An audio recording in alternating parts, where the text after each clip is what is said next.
Hey, how's it going? It's Mr. Samingo. This lecture is about art, and it's going to be section two. This particular section is going to be about artistic innovations in the ancient world. So you remember the theme for the decathlon is innovation. So this one we're going to talk about innovations, particularly in the ancient world. So there's four pieces. So just so you know, we've got the sarcophagus of King Tut. And again, you should have got these. If you need another copy, I can give you one. We've got Poseidon and or Zeus, the Pont du Gard, and the Pantheon. So these are all innovative in their own time. So what we're going to talk about, remember, you really need to read and skim through and reread those packets, those PDFs I give you, because it has all the information. What I'm going to cover is very topical, very brief, very just a general idea, but I can't cover everything that's in those packets. So I highly recommend you read this. But I also hope you watch this also to help you understand it a little bit better. So first of all, I also have a lot of notes. So I'm going to be reading a little bit, explaining about um, what you are looking at on the screen. So just bear with me. So first of all, oops, just give me 1 second.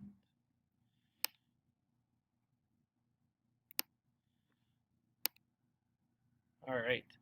So first of all, this is the ancient Mediterranean world. Some of you may be unfamiliar with maps and things like that. So here are where the Greeks are, Etruscans, Egyptians, and Sumerians. So the region surrounding the Mediterranean Sea, which is this one, was home to the earliest ancient civilizations. Okay, the Sumerians, they were over here. They were in the Fertile Crescent.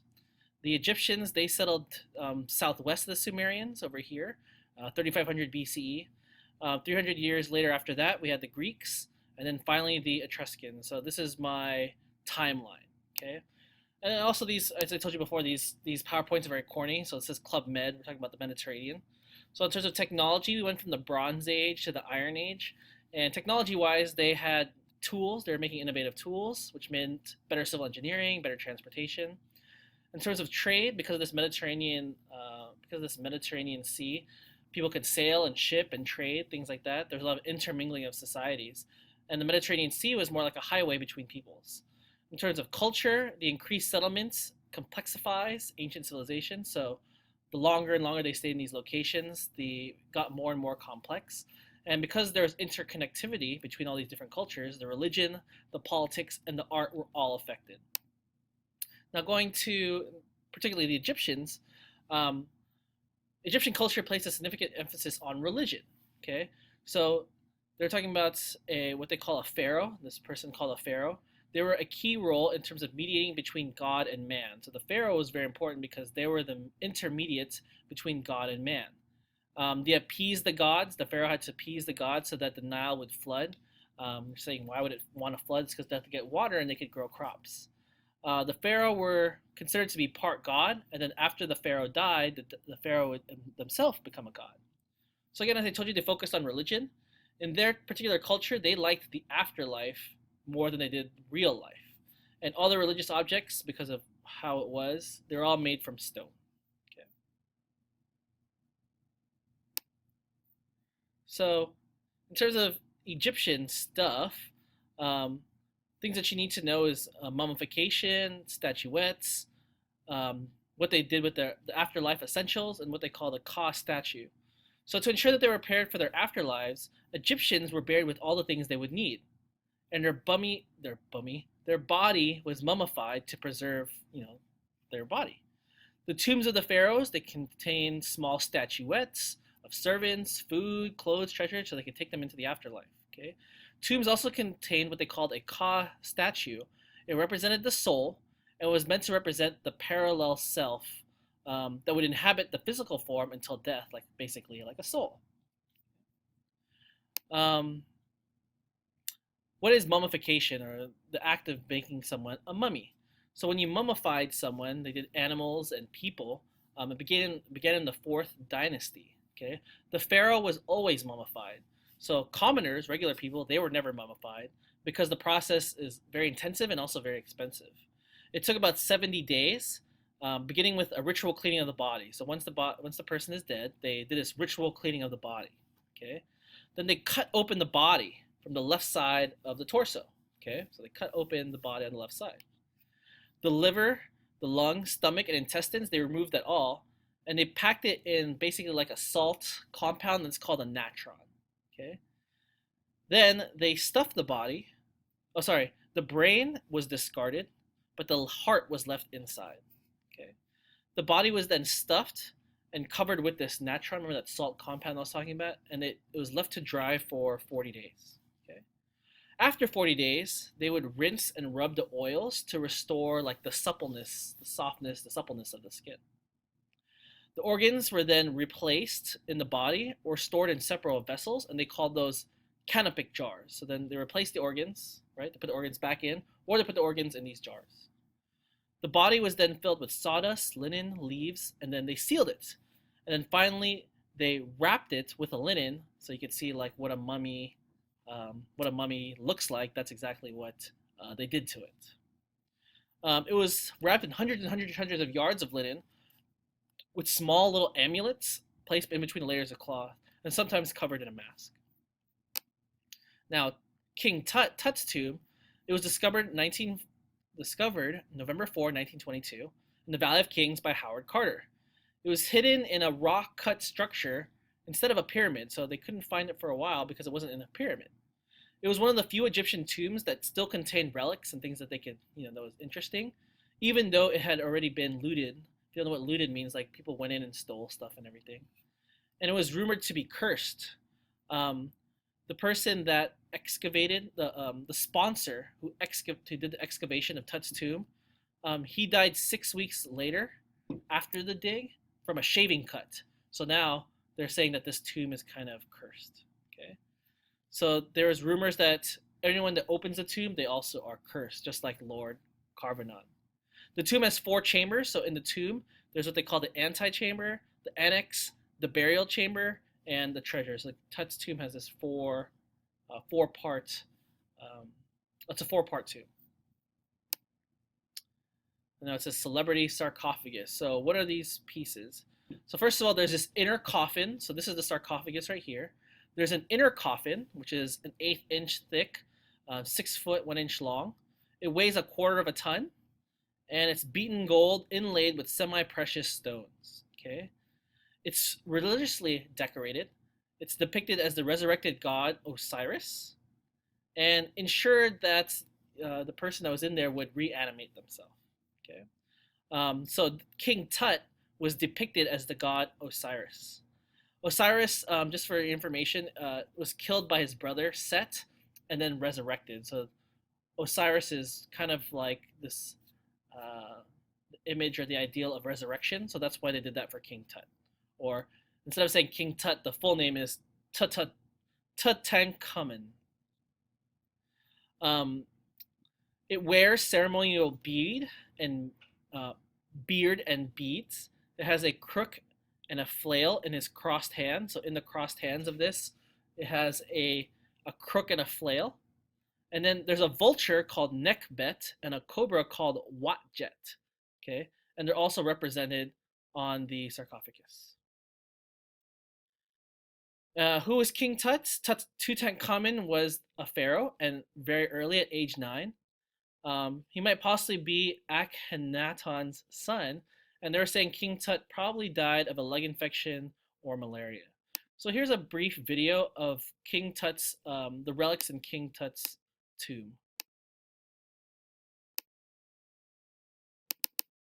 Oh, it won't play. I'll play the video for you later. Now, moving on from the Egyptians, now going into Greeks. I know this is cut off, so let's try to move this. King Tut, Greek culture and art, okay? So the Greeks demonstrated even Greek gods, like remember the Greek gods, and the gods are pretty big in Greek culture as well. They were preoccupied with humanity. So most gods and goddesses had human elements to them. Greek art, unlike the Egyptians, became increasingly more dynamic as the periods went on. So as they go from geometric and orientalizing, archaic, classical, Hellenistic, it got more dynamic as they went on. The Greek culture, a little bit different than Egyptian culture, they celebrated life on Earth. They loved the human life as opposed to the afterlife, which is the exact reverse of Egyptians. They emphasized the role of beauty in society. The concern with humanity seen in Greek mythology through gods like Dionysus are plagued with human faults. So also some of these Greek gods, again, they're preoccupied, they're infatuated with humans. They too have human faults as well. So this one says literally figurative. So remember we talked about the Ka statues, okay? The Egyptian and the Greek art, they actually shared a connection, even though I told you that they're a little bit different. And it's probably because they traded and they intermingled across the Mediterranean Sea. The Egyptian figurine or sculpture had survived in the form of called Ka statues. Remember we talked about it being the soul, which stood in the tombs of pharaohs as backup vessels for the soul. They were therefore made of what they call diorite. So when it says here durable materials, diorite, Diorite, it was this durable, hard type of stone. Okay, so they made the Ka statues out of this stone called diorite. Ka statues, they came either as sitting or standing. So here's like a sitting one. Oh, here it says diorite. They're either sitting or standing. And this one, they sit on a throne decorated in symbolic elements. He may sometimes be guarded by Horus, which is this falcon god. To protect the sculpture from breaking, many Ka statues depict the pharaoh as striding forwards, but do not alter the positioning of the hips. So as you see here and here, it's like almost like they're going forward. And you'll see that a lot in the Egyptian Ka statues. Instead, they also elongated the leg to make it look like it's walking forward. They elongated the legs of the figure, leaving the hips directly parallel to the ground. They're also depicted in rigid frontal view with limbs like really close to the body. This issue, along with many others, which you'll see in Greek figurines as well. So the one that we talked about was, or the one that you have to know, is this one of Poseidon Zeus. Okay, the misconception that Greek sculptors worked in marble stems from the wreath of marble Roman reproductions. Again, it's a misconception that they worked in these marble stems. Okay, Greeks used what they called a lost wax technique. So using lost wax, they were able to make these really large structures. The lost wax process also allowed the Greeks to innovate with increasingly dramatic sculptural poses. Instead of with using bronze, they had to be very strict and rigid. Okay. The earliest known Greek figurative statues depict male children, and they're often used as grave markers. The Greeks added a greater degree of naturalism to their sculptures, incorporating details such as contrapposto posing and non-frontal view. Naturalistic figurative sculpture culminated in the works of the Hellenistic period. Okay, so only 30 of these original Greek bronzes survive today. You could see that these structures looks completely different than what the Egyptians used for the Ka statues. Bronze allowed for greater naturalism and detail. Some details were affected with the addition of materials like copper and ivory, so you can see here. And then most of the Greek sculpture comes from marble Roman copies. So here's a video.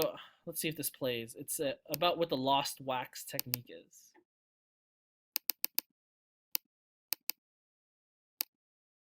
Or not. Sorry, I'll play it for you. All right, so Zeus, Poseidon, Zeuseidon. The sculptor who did this, and here's the pictures of it. The sculptor is unknown. They don't know who is the person that sculpted this. And this was in the early classical period. The figure holds in his right hand, holds his right hand above his head as to throw either a lightning bolt or a trident. Okay, so this is what it looks like. So right hand above, looks like they're about to throw like a trident or something. Okay. The statue is 6'10". It's a male nude, standing assertively with legs positioned slightly apart. It could be, oh, sorry, the sculptor could either be Anytus, Calamus, or Myron. So one of these three could possibly be the sculptor. The subject is unknown. It could be Zeus or Poseidon. They don't know which one it is. Again, holding either a trident, like Poseidon, or lightning, like Zeus. The arms are in the same horizontal line above his head. Okay, this is the same structure, but from the butt side. Okay. It lacks the rigidity of early Greek and Egyptian works. The hair is plaited, and he wears curly bangs above his forehead. The sculpture's eyebrows, if you can see here, are made of silver and arch on his face. His lips and nipples are made of copper, and his eyes may once have been made of stone or glass. The lost wax technique, we talked about it, allows a figure to maintain this complex pose, which you couldn't do this as a stone. Okay, and then the figure's balance are set by 3 prongs in the soles of his feet. Okay, so this sculpture could possibly be a religious object or a votive offering, and they found this in 1926 in the Mediterranean without any context. And the last one that we're talking about is that arch. So here's from archaic to arctastic. Okay, so when you make the arch, post and lintel construction and mounted construction each had their limitations. So the early arches had their limitations. They would sag. So if you have an arch and it would just sag under the tension, and they had to put like vertical supports underneath. So if you look here, a typical arch had to have these vertical supports. These vertical supports or arches are built by adding individual wedge-cut stones called voussoirs in a compressed form. So this is how you make an arch. It has these stones, these wedge stones, and they're called voussoirs. Okay, these voussoirs are specially designed so they're wider at the top than they are at the bottom. So that creates a force that continues down the arch and then they compress against each other. Until the final stone, they call that the keystone, is added to the top of the arch, then the structure is supported by scaffolding. Romans innovated with types of arches, creating what they call a barrow vault, a series of arches butted together, and the groin vault, which is this one. This one is especially useful for Gothic cathedrals. And I have another video that will not play, so I owe you that one. But same thing, here are those voussoirs we were talking about in the arch.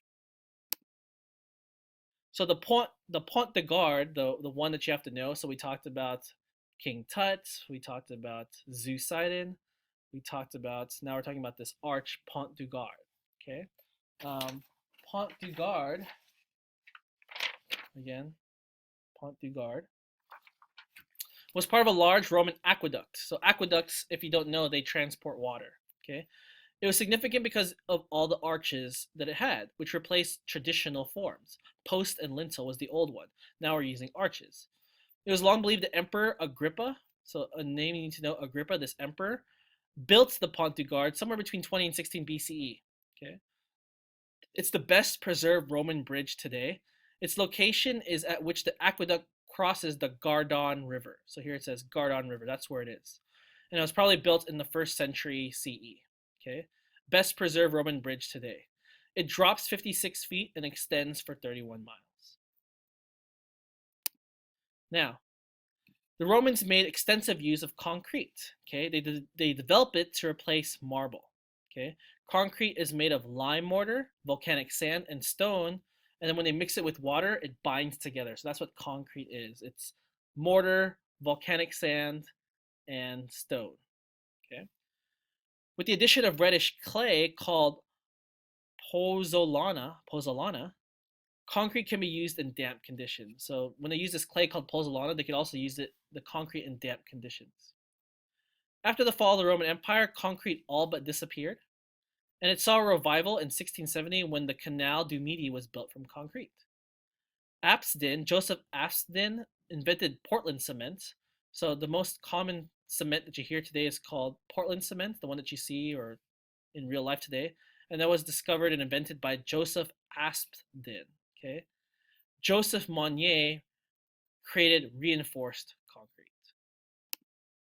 And the last art piece that I'm going to talk about in this one is called the Pantheon. Okay, Roman Emperor Hadrian was the one that constructed the Pantheon. Okay, its inscription implies that the temple was founded by Agrippa during the between 27 and 25 BCE.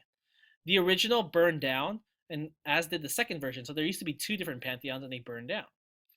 And they were created by Emperor Domitian. Okay, it's dedicated to all the Roman gods. This pantheon consists of a hemispheric dome on a cylindrical base with a Corinthian portico. Okay, this is what a Corinthian portico is, or this piece right here. Romans used 5 different aggregate stones of various weights to build the dome. Okay, making the height and the diameter possible using 5 different stones. Okay, coffers inlaid in the dome made it lighter. Okay, so here's the inlaid coffers right here, and it made it a lot lighter. They have bronze rosettes resembling a starry sky. Other decorations in the structure include marble veneers and marble columns. The only source of light for the Pantheon, like where does the Pantheon even get light, is at the time was this 30-inch diameter oculus, a hole in the center of the dome. And that is the 4 innovative art pieces you need to know for the ancient world. So I hope you enjoyed the video. If you have any questions, ask me or read again and hopefully understand this piece of art. Again, it's not difficult. It's actually kind of interesting. So hope you enjoyed, and I'll see y'all later.